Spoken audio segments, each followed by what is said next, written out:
कि जिस समय पर भगवान भोलेनाथ ने देखा कि कलयुग में व्यक्ति यज्ञ दान तप ये ज्यादा नहीं कर पाएगा, तो इसलिए सेवा का जो महत्व है इन सबसे बढ़कर के है, ये बताने के लिए भगवान शंकर ने देखा भगवान राम का अवतार हुआ त्रेता युग में।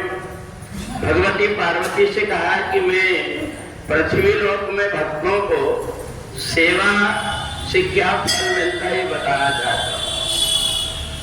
माता पार्वती ने कहा भोले बाबा आप कौन सा रूप धारण करेंगे? कहा मैं बंदर का रूप धारण करूं। पार्वती जी ने कहा आप बंदर बन जाइए, मैं आपकी पूज बन जाऊंगी। और 11वें रुद्र के अवतार में भगवान ने पृथ्वी में अवतार लेकर के सेवा का क्या महत्व है ये बताया। इसलिए सूत जी कहते हैं कि शिव पुराण में भगवान शिव के जो अनेक अवतार, उनमें 11वें रुद्र के रूप में हनुमान जी का अवतार है। और हनुमान जी के रूप में अवतार लेकर के भगवान शंकर ने बताया कि शरीर के द्वारा जो कुछ भी अच्छे बुरे कर्म होते हैं, यदि हम सेवा करते हैं परमात्मा के दरबार में अगर हम सेवा करते हैं, तो उससे हमारे जाने अनजाने जितने भी पाप कर्म नष्ट हो जाते हैं और पवित्र शरीर हो जाता है।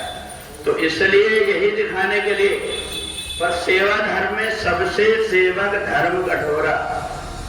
सेवा का जो धर्म है ये लगता सरल है, परंतु सेवा के बहुत सारे नियम रहते हैं। ऐसा सेवा जिसमें कि व्यक्ति के अंदर अभिमान ना आए।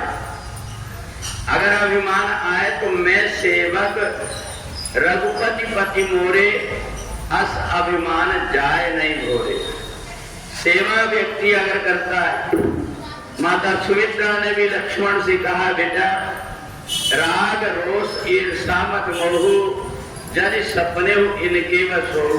सेवा का फल तब मिलता है जबकि हमारे अंदर जो कुछ हम करते हैं उसका अभिमान न आए। तो इसलिए शिव पुराण में कथा आती है कि भगवान शिव स्वयं 11वें रुद्र के अवतार लेकर के हनुमान जी के रूप में प्रकट होकर के, और उन्होंने जो सेवा का कार्य किया, सब प्रकार के बल होते हुए भी हनुमान जी के अंदर जो विनम्रता रही, इसके कारण हनुमान जी का चारों युग में पूजनीय है। इसलिए चारों युग प्रताप तुम्हारा है, पर सिद्ध जगत उजियारा।